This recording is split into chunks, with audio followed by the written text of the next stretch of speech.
Guys, welcome back with me. Don't forget to like, comment, share, and subscribe. Eyes on Belgium as some EU states push for Russian diamond ban.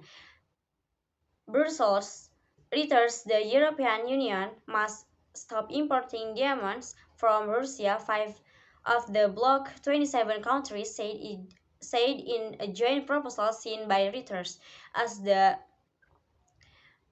United prepares new sanction against Moscow for waging war against Ukraine, which has so far implemented 6 rounds of sanctions since Russia invaded Ukraine on February 24, needs unanimity to agree on such ban that Belgium, home to the world's biggest diamond trading hub Antwerp, has rejected in the past.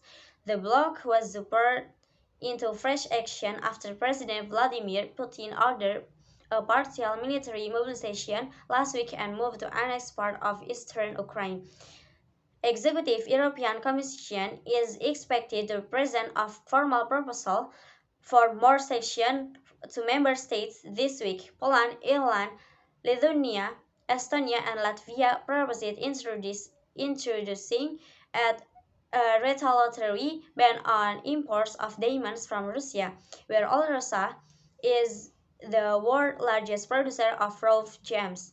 The Antwerp World Diamonds Center said section would take away some 30% of business and benefit rival trade hubs, adding clients should be allowed to decide themselves if they wanted Russian games. Belgium's Forex Ministry and the diplomatic representation to the didn't respond to requests for comment. But on September 14, Prime Minister Alexander De Croo told an international diamonds conference that such a ban would be huge loss and would hurt an industry accounting for 5% of Belgium's export and supporting some 30,000 jobs.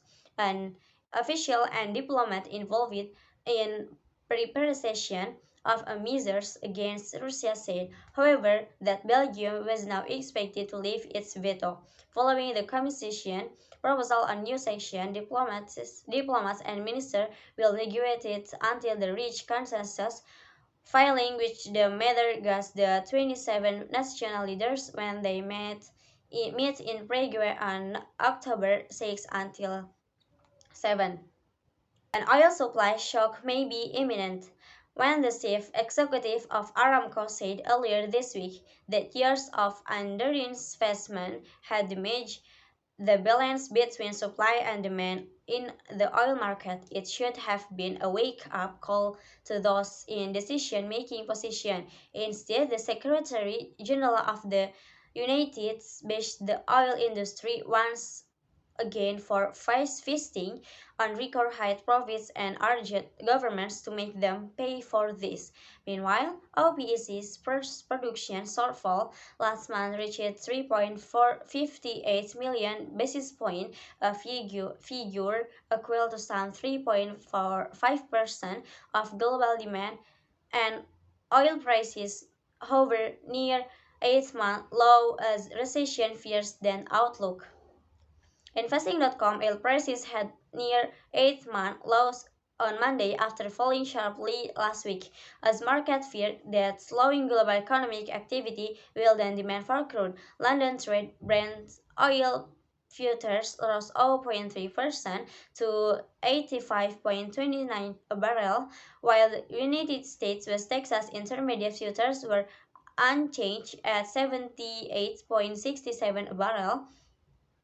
United Kingdom sterling topped nearly 5% to an all-time low against the United States dollar on Monday, before partly recovering as the fallout from the new government's fiscal plan on Friday continued. I started my career as an economist at the Bank of England, and like everyone else, I'm incredibly worried about what we have seen, but both on Friday with market reaction to the Chancellor's so-called mini-budget, and also the reactions overnight, Rahel Rivers told Times Radio. It also puts more pressures on the Bank of England to increase interest rates, she added.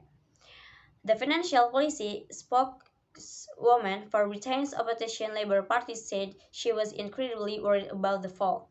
I think that's all from me. Don't forget to like, comment, share, and subscribe.